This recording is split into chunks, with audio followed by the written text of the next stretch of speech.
What does it take to make workshops work? And how can we facilitate collaboration that sticks and leads to results? My name is Miriam Hatness, and with the Workshops Work podcast, I'm on the mission to find the magic ingredients that make workshops work. Today, you're listening to a very special episode. During the 2021 NeverDoneBefore Facilitation Festival, I opened a Zoom room and an explorative podcast bench, and every festival guest that felt like it could join me for a short interview to share their insights about facilitation. So stay tuned and watch out for a few golden nuggets. Patrick, welcome to this Never Done Before live festival, workshops, work, podcast episode, experiment. Thank you for inviting me. Thank you so much for being the first to jump on this call. And since we don't know how long this will last and what it will become, let's start at the beginning, as every episode. When did you start calling yourself a facilitator? And actually, do you? That's a really good question. I think for now, I would say I'm still at the baby steps of facilitating, but I wasn't aware of full-time facilitating in that sense until maybe 2 or 3 years ago. So I started first here in the Philippines, we have this youth program for millennials, which is basically just a voluntary extracurricular thing that for people to talk about life-relevant topics such as marriage, spirituality, career. And so I participated in this program because the format was case study, small group discussions. We were given a particular case. Someone would facilitate a discussion around that case and around the topic, say marriage. And then we would just talk about stuff related to the case and the topic. And I liked going through that program. I volunteered my first time to be a facilitator was when I volunteered to be part of this program, which is Life Endeavors and Projects, or LEAP, as it's called here in the Philippines. And I had the opportunity to facilitate conversations around different people, diverse perspectives. So one example I can give is we were talking about a case on spirituality and transcendence. And although, to be transparent, I do come from a Catholic background and we do have these beliefs about that. What was interesting about this conversation was actually tended towards things outside of my religion. So we actually talked about Taoism. We actually talked about other religions outside of here in the Philippines because we're a predominantly Catholic religion. Mm. So, yes. And you have a question? I would be curious when I hear you speaking, where do you see the difference between facilitation and moderation of a conversation? That's a very good question. I think in that program, the role that was called for that role to lead the discussion was facilitator. So, but I think now that you talked about the term moderator, I think maybe my role now is more of a moderator in that sense because we had some questions that we kind of prepared in advance, which a moderator does. And I think that a lot of the function I was doing in those conversations was really to moderate what people were talking and to actually bring it back to the topic that we were discussing. And somehow I think that moderating might not be the same as facilitating. I would say moderating is probably a bit more prepared in terms of your getting ready for the conversation because moderators do talk to the people they will converse with in advance. Whereas facilitating, I think, has a bit more of an ambiguous aspect to it.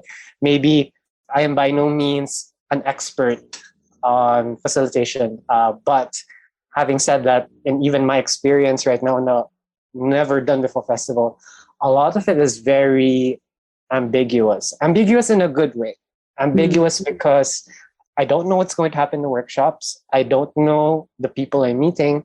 And yet, I think the thing about facilitation compared to moderation is there's more of a discovery aspect for facilitation. And you could perhaps let me know your thoughts about that. But I think facilitation, if you have an idea, you ends up changing in terms of like results or what you expected in the conversation. I think that's somehow the difference I've seen so far with moderating versus facilitating. So what comes to my mind is yes, you're coming out of Rebecca Southern's workshop on nimble facilitation, right? Yes. Which is maybe the extreme of emergent facilitation and being ready for whatever happens. What also comes to my mind is actually the difference in facilitation depending on the workshop. So for instance, if I'm hired by a client for a team workshop, then I would have conversations with each and every participant beforehand. So it's highly prepared, maybe even more prepared than a conversation that I would moderate. If I host a workshop for the community, for instance, or for which I would sell tickets on the B2C market, then I don't know who's showing up. So this requires a different form of facilitation. I'm curious, Miriam, if I might return the question back to you. How do you see facilitation versus moderation? I almost said good question, but then I would say this to myself, right? For me, facilitation is the design of a longer conversation to get a group from a moment of maybe confusion or unclarity to action, to make it easy to go through the conversation. And there is some sort of an expected outcome. Yes. So we have a purpose, which is basically the result of a conversation. Whereas moderation is the moderation of a conversation where the goal is the process. So the goal is the exchange on a different topic, but maybe not necessarily to agree or take a decision or to have a specific outcome. And I'm thinking out loud. Interesting. I like the difference you say with facilitation and moderation, because I think a lot about moderation is the format, who you invite and what are talked about in that conversation. But I think facilitation, on the other hand, you have this outcome, but the mindset of a facilitator is sometimes you have to make room for the unexpected, I would say.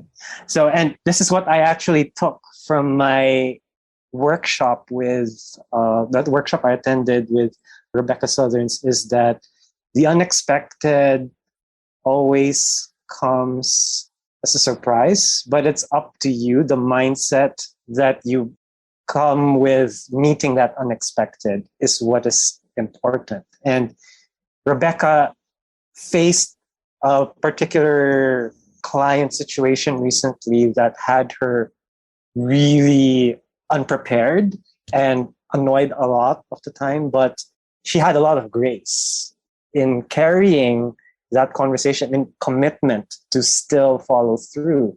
And I admire her about that, because she understands her role as a facilitator. And this is something also that Viren Thakrar mentioned in his input to Rebecca, is it the role of a facilitator to be thrust or to be parachuted into this ambiguity that we did not prepare for, we did not sign up for, and yet it's there. And somehow, maybe that's part of the role of a facilitator. Maybe some people say, yes, that's just really part of the job, but it makes it worth it. It's interesting. And then, good that you mentioned that. It really shows the mindset of a facilitator and how we approach things. And it reminds me of the concept of the growth mindset or the beginner's mindset. So in such a situation, you can be grateful. Oh, what a learning opportunity, a fantastic growth opportunity. Or you can say, oh, no, I didn't sign up for that. We need to reschedule and please close that.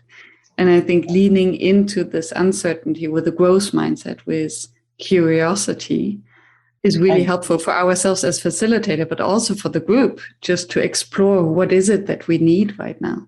And if I can just once again echo Miriam, I did mention this during Thomas's workshop, but I think I liked the conversation we had with Mary Alice Arthur and that sweet spot between chaos and order. And I think somehow facilitation happens in that little sliver between order and chaos. And I think that is where growth happens.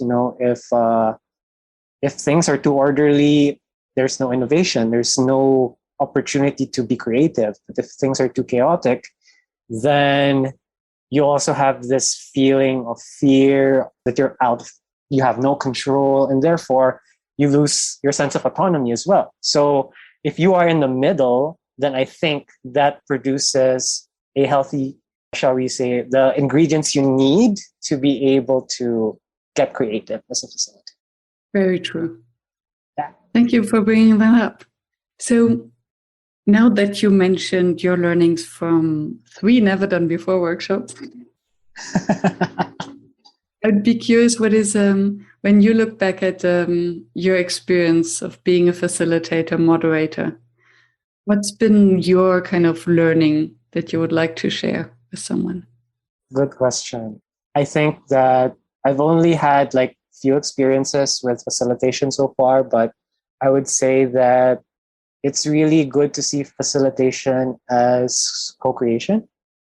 So what I mean by that is, I'll just give an example. Prior to where I'm currently working, which is Insight Pact, it's a company that does a lot of facilitation. I came up with the idea of having a book club or a movie club among my friends here in the Philippines. And that was kind of like my informal way of, hey, it's the pandemic, let's have productive conversations, let's do something different.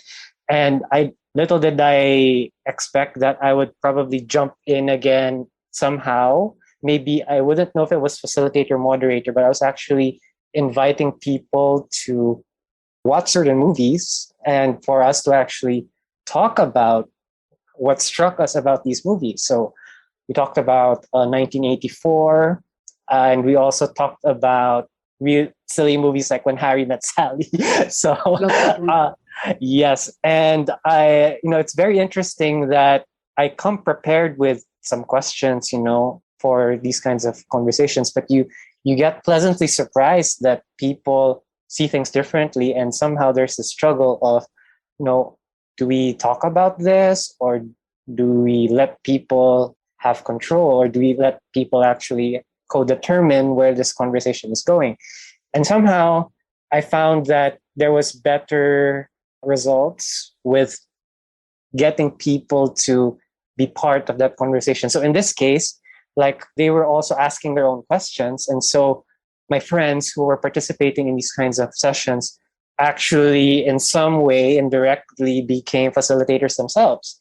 My definition of facilitator here, meaning they ask a question and they are just actually feeding off each other's questions. And so it's very cool to see my friends move from answering my questions to them having their own questions. And somehow when they get into that role of from participant to facilitator, I think that's great, because a conversation happens that, as I said, you're co-creating with them something that you didn't expect you had planned for. And somehow I think that's what would be my, I would say, gift to people who want to learn about facilitation at whatever point they are in their life.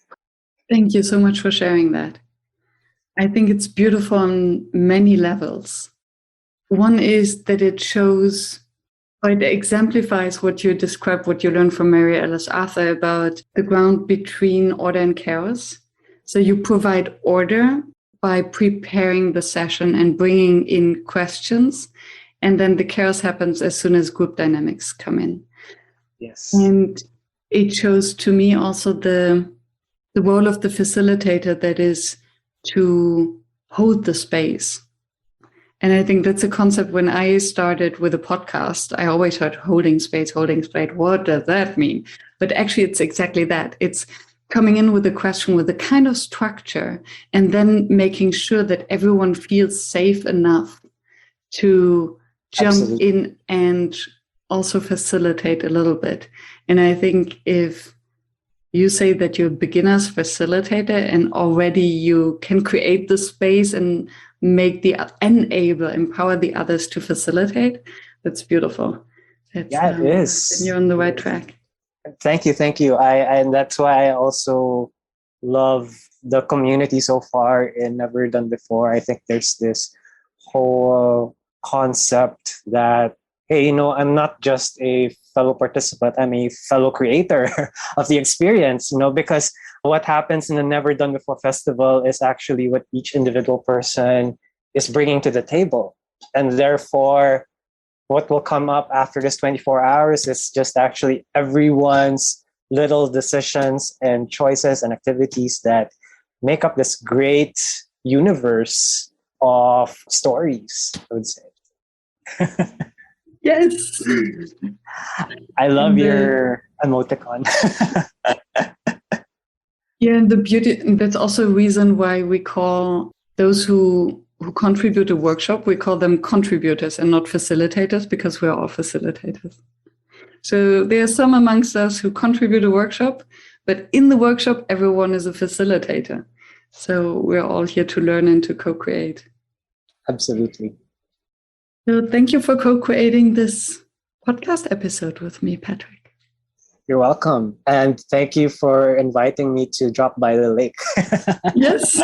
And maybe you come again later with to share some further learnings with me and the audience. Sure. Thank you also, and keep up the good work, I would say. Thank you. A simple deck of cards can be a brilliant way to engage a group. You can use them to stimulate thought, inject energy, or spark lively conversations. But how can you use cards when you're facilitating virtually? Deckhive.com is a brand new platform that enables you to use cards on screen just as you would face-to-face. Invite people to a shared real-time session and then let them select, move and flip cards over. Our growing library includes many popular card decks, including picture cards, strengths cards, emotion cards and more. But if we don't have what you need, you can even create your own deck really easily. Use the code WORKSHOPSWORK when you subscribe to a paid monthly plan and you'll get the first month completely free. Go to deckhive.com and give it a try. So, welcome to the show on the Never Done Before podcast bench. You're joining from South Africa. That's right. 5 a.m. in the morning almost. Yeah. And I would be very curious about your experience. How do you see the online space facilitating conversations? It's an interesting one because it keeps on changing. My first response to it was, this is exciting. There's so many opportunities. There's so many more conversations we can have. We can have conversations with people who are further away. But then I realized that the underlying dynamic of conversations in the online space is actually quite different. And I actually got to see that first as part of our podcast. And as much as it's different than a kind of a completely open, free social conversation, I kind of saw how people were reacting to a space that they were unfamiliar with themselves. And they were going through the whole cycle of struggling to connect, struggling to sense make, struggling to find their own contribution to the conversation, struggling with not having an after conversation. So in the physical space, once you have a conversation, you'll either agree to meet again or you'll agree to connect in other ways. And that's not always easy. In the online space, you kind of press the leave button and you switch off and go somewhere else, to another meeting, to another conversation. And so I kind of saw people, including myself, going through that learning process. And I guess where I am at the moment is it's another option. It's useful. In some cases, it's vital to have certain conversations which are difficult to have otherwise. The anonymity, for example, that online space can provide if structured in a certain way. That helps. but there's so much we're missing in just having the online conversation. There's so much that happens in the internal conversation that we have while we have the virtual conversation or the online conversation rather. And I must say that in a way I miss the kind of the depth, the serendipity, the synchronous connections that are still easier for us humans to do in the physical space. So it's almost like it's another option. It's good to know, it's good to have, and in some cases it's the right first choice. But I think it made me appreciate even more the human connections we have, even more when we actually meet. We actually make the point of meeting in a physical space. And I would be very curious about your experience then of the festival that we're having right now, where you could have these serendipitous conversations. Like right now, we met on the bench. It wasn't planned. It wasn't in our schedules, and still it's happening. And once we finish this conversation on Zoom, we'll be back in a different space where we can either continue the conversation or meet again. So I wonder to what extent what you just described, this longing for serendipity, actually made us maybe more creative in coming up with tools that make it possible? No, very much. I kind of see it as there's almost like two spaces here. There's the creative space in which we're faced with a challenge, and we need to find new ways of connecting. And that's what the last year and a half or so has done significantly for us. I don't think we would have ended up with so many of these online solutions, so many of these online spaces, so many of these experiments at scale to connect like we're having now, which is great. At the same time, this, if I kind of just jump from that first box to the next, it also becomes the precursor to many in-person conversations. So for me, when I have the online conversation, the first thing that comes to mind for me once we have the connection, once we speak about something that matters, is I'd love to have that offline conversation with that person. It's almost like it gave me a window to meet people I wouldn't have met otherwise, to have conversations I probably wouldn't have, certainly not at that scale, but then you want more. Then there are people who say, I'm really curious about this person. And that's when the online conversation generally kind of, I find very often kind of runs its course. And you want to now have a deeper conversation with a person. So for me, it's that hybrid and knowing when to jump from the one to the other. What the online environment is great at, what it gives us scale at, but also knowing that it's not a kind of a forced solution for everything. It's kind of, okay, so what's next? I mean, I was in the workshop with Chris earlier, Chris Bent, learning how to draw. That was a terrifying and an exciting experience all in one. So I'm really glad I was there. But it kind of made me want to jump on a call with Chris, or even ideally, when possible, to have a real face-to-face coffee conversation with him. Because we've made connections that we wouldn't have made otherwise. But not all of them are now suitable for another online conversation. So that's kind of what my impression has been. That's very true. It's very true. And still I wonder, because maybe it's also a matter of preference. I wonder what it is to be in the same physical space together and what the real difference actually is. Because that changes as well, right? It's not the same as what it was 2 or 3 years ago. Exactly. And I must say, if I'm social distancing with people in the same physical space or wearing face masks, then I prefer to see someone through the screen because I feel closer and it's so much more intimate. Also, the beauty of a breakout session where nobody listens. It's just the two of us here. Well, and some audience, but they will only listen to the conversation later on. If I could build on that for a moment, I was reading this article by a UK-based economist who was talking about how we kind of almost focus too much on the short term, how we don't always see the repercussions of the decisions that we make now. Now, I'm not an economist myself, and you can kind of lose yourself a little bit in this technical analysis of what's coming. It's a bit ominous. But what really got me was, if we have the possibility of interacting with less constraints, with no face mask, etc., in the now, it becomes even more powerful once we can then look at the long term. So we can ask, okay, so we've had this festival now, or we're having this festival now, right? My mind kind of casts itself into, so what would a NeverDoneBefore Festival look like 3 years from now? And it could look very different, right? It could look completely different than what it is now. It's almost like your first reaction is almost like, wow, this is almost too much to imagine, right? But this is, I think, what our ability to be present in the now and to go through this experiment, really, and be able to connect with one another in the online space. But then also recognizing that, this mass experimentation could get us somewhere very different 3 years from now, 5 years from now. Imagine 10 years from now what it could do. And that's where I'm starting to think about the possibilities of what it could be, beyond the now moment. For example, what would a regional Never Done Before look like?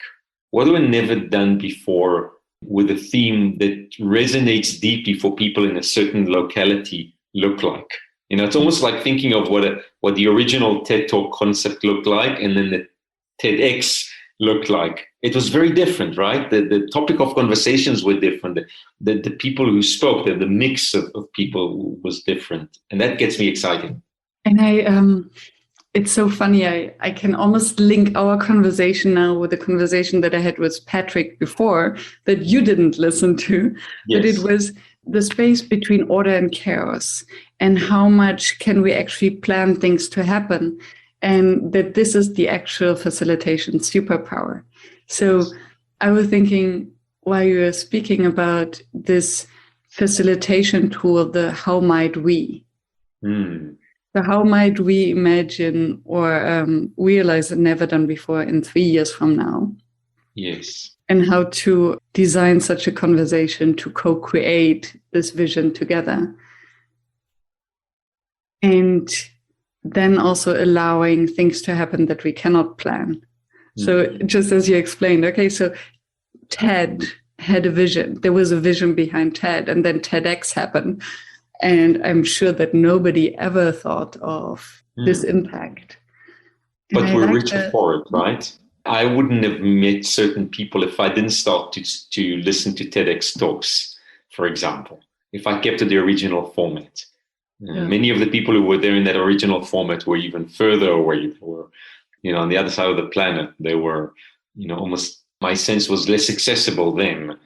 And then you started seeing people who were more in your locality, people that were more within reach. So I think it added to it. It made it richer. It didn't replace it. Democratized knowledge sharing and the exchange, and brought us maybe closer together. That yes, you do have the big names who are on the TED stage, but maybe even smaller names can be big names, inspire a big audience. And that's also what I love then about the online format. It democratizes, it makes it so much more accessible for everyone. Yes, that's right. I didn't ask you a question. Sorry, this is two podcasters on the same call. It can be a dangerous thing. What are you most excited about today's festival? I am very curious, kind of in a way curious that it makes my heart jump of what there is to emerge.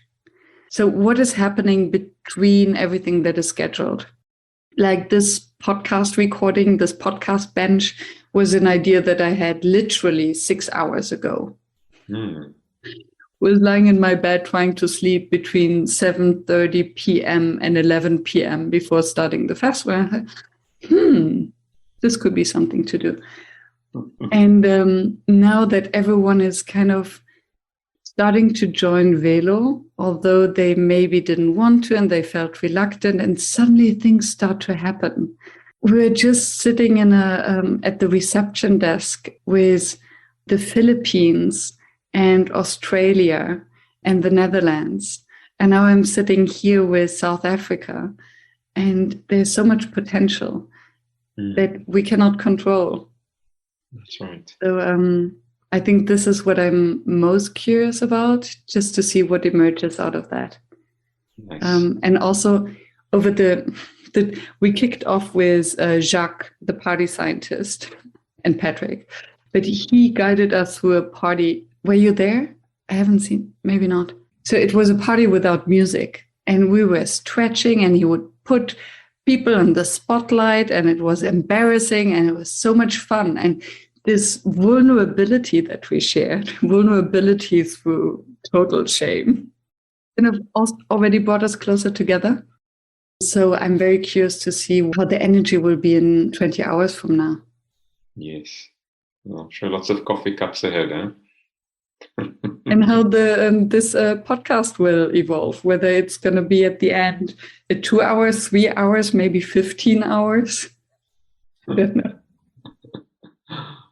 Well, that's fantastic. I mean, I'm really glad you've put this together. I'm sure it changed format, content, collaborations many times over before it got to today. So it's wonderful to see it kind of come together. It really is. Yeah. Thank you for joining us. Last question. When you think back of your facilitation experience, what is the one thing that you would share about facilitation and your learnings with an audience? Yeah, for me, it's something we speak about often, about kind of that off-script moment. It's waiting for and looking out for that magic moment when the facilitator is not the facilitator anymore, where the door opens and you're having a very different conversation, and and keeping aware that you shouldn't step into being the facilitator at that time. That almost in that segment, your job is done. They are now having the conversation they were so yearning for. They're having the conversation that they were so waiting for which they had so many conversations with you and trying to hint at and trigger and bring others into the conversation so we can have it. And at the least expected moment, it happened. And the conversation shifts into something that they are, I guess, similar to today's festival, in this co-creative, unrestricted space. And remembering that at that moment, you're privileged to be there, but not as the facilitator, because then you constrain the conversation. It's almost being able to take that hat, that label off, and that, as much as we remind ourselves as facilitators that, we're there to enable their conversation, the felt experience of it is very different. And when that happens, when you recognize that, to allow yourself to completely disappear, and to let them have that incredible value conversation that they couldn't have had otherwise. That probably, I find as a facilitator, that's the greatest contribution that I could make to that conversation. Indeed. Stepping back and just holding the space for them to have the conversation. And Sar, I think if you're listening back to our conversation on the podcast, you will laugh out loud, because this is a perfect kind of continuation of the conversation I had before that you didn't hear. Magic. Yes. Thank you so much. To be continued. I'm sure we'll see you again over the day. Okay. Hot take anytime. Jeremy, welcome to this experimental podcast recording room. You just hosted your Never Done Before workshop, the Slow Thinking Dojo. What did you learn? What did you experiment with? Oh, man. So we experimented with Platonic dialogues and trying to get this magic that is slow thinking. There is a possibility space that exists when I can really plug my brain deeply into your brain And your thinking becomes my thinking, and my thinking becomes your thinking. So that when they're really enmeshed, that we're both sort of outside of ourselves and together in this very weird sort of special, almost magical way. So that's what we were trying to see if we could get spark. And it's always a little bit of a, well, is it going to work? Will it take fire? Right? It just kind of has to happen. Did it take fire? Yeah. I mean, there was a lot of things that came up in the debrief that make me think, there was definitely very interesting facets of it. There's two challenges, right? There's the challenge that I can provide structure or space, a context. I can set a vibe that people can sort of drop into and pick up. And then there is the element of like, are you going to go for it? Because if you're going to go for it and I'm going to go for it, then something can happen, but it might not. Right? And with you going to go for it, do you mean the participants accepting the invitation that you're making? Or is it you as a facilitator having second doubts, being scared of your own courage and not No. It's really about the participants. Are they going to, so what we're looking for is this thing that this dude, John Vervaeke, refers to as the dialogos, the logos, right? We're looking for this life that the conversation sort of takes on, right? In which that it is greater than the sum of its parts, right? And there, like I said, it requires a personal willingness to really extend beyond the limitations of myself, not even my comfort zone, but actually the bounds of what I think and where I start and end. I actually have to transcend. So what was the structure that you designed for that? What was your invitation to the participants? Yeah, so I read the manifesto for slow thinking, right? I feel like totally on the spot, so I'm going to look at it, right? But that we're trying to figure out a way of how to do all of that stuff, right? So the manifesto for slow thinking, Karen's thing, that, we appreciate the value of questions before answers, observations before evaluations, change of perspective before point of view, self-reflection before criticism, right? Awesome, super, make me personally happy propositions, this set of ideas. I look at that and go, yes, I agree. But what does it mean? How do you actually do that, right? So we wanted to create a procedure that gives guidelines that allows people to actually enact these propositions, and then also enable them to reflect about what it's like in those propositions, in that embodiment, and sharing perspectives about what it's like as we're all in it together makes it a very participatory experience. So we're really trying to dwell into the manifesto through this Platonic dialogue. So you designed small experiences, exercises for the participants to do in breakouts, or? Yeah. So first and foremost, I have to give credit where credit is due. I stole most of this workshop, actually, quite shamelessly, from Guy Sengstock and John Vervaeke. So we started off with circling. So an exercise of this authentic relating game that is all about noticing.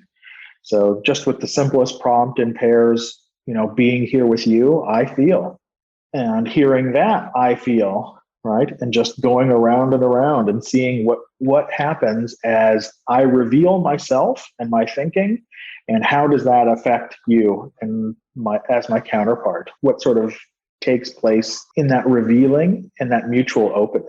And then we built on that stack with the addition of sort of trying to dwell into each other's perspective. So we added on, being here with you, I feel, and hearing that I feel. And I imagine that you, so what might be your response to this thing that I'm offering you? Just trying to get into each other's vibe and into each other's space.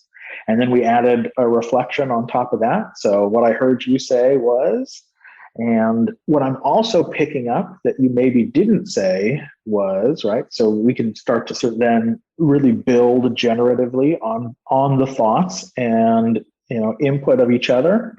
And then we took that circling experience, right, this opportunity to get into each other's space, into an exercise called philosophical fellowship, where I offered them a text and they read through the text, picked a particularly salient line, and then started to chant that line going around the circle, right? And then trying to get into the vibe or the mode of the author, the sage in this instance, and then building on it sort of one line at a time. So then they would go around the circle and offer one line that would sort of fit and mesh into the text from the voice of the sage, the author. And then, a couple more lines. And, before we know it, we're sort of hopefully, with luck, fingers crossed, we're in the vibe of the author together, and we're expanding the space and the insight of this, this profound text, so to speak. What surprised you? What surprised me from a facilitation perspective? Yeah, I mean, this isn't particularly surprising from a facilitation perspective, but how much I wanted to jump into the process, right? How much I really wanted to participate. The groups were even, there was no need for me to participate, so I chilled out. And yet, there's all types of juicy insights being manufactured in these groups. Of course, I crammed the time so full that, in the debrief, I'm like, tell me, what were you guys talking about?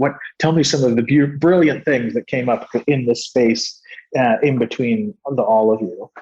Nice. And if there was one insight that you would like to share that you have learned from all your years of facilitating, what would that be? So what's very alive for me right now is this mode of shared thinking, that what the world needs now is more shared thinking, right? If there's going to be something that gives us the possibility of saving the planet and maybe doing things in this dramatically different fashion, which I think we all sort of yearn for, it is very probably going to have something to do with my ability to really get into a much more generative space with other people. And so how can I help people practice that skill so that they are more familiar with it? Because it's definitely has something to do with how familiar I am with that mode. And then the context. So can the context support people's personal skillfulness? So what I would say is practice, man. If there's something that you want to figure out how to do, practice. Find opportunities and collaborators to scheme and get your reps in. Thank you for sharing that. And before you go, what I hear is that one of the things to practice and the core essence of the practice is listening.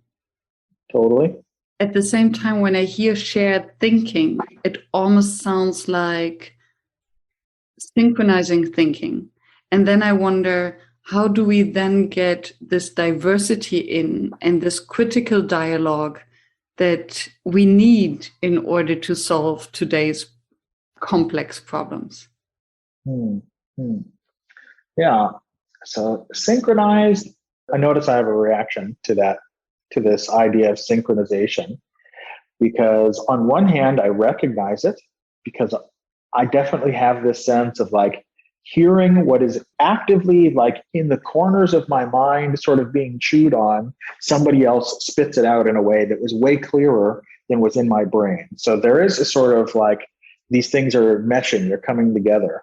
But I don't have a sense that there is uniformity in that, right? So there is unity for sure, but there is also pockets of density. And I may have a particular pocket of density, something may be clearer for me than it is for you, and vice versa. And so it's basically, there's a way to work together so that I'm only bringing in the part that is really clear for me, and then I'm giving it to you to voice the part that's very clear for you so that nobody's doing too much work individually.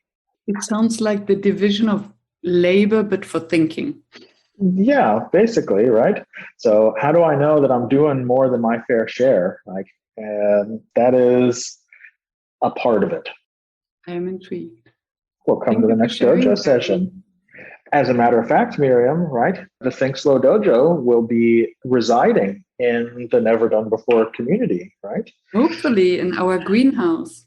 Yeah, so we'll be trying we'll be seeing how the practice takes in this community and see what happens.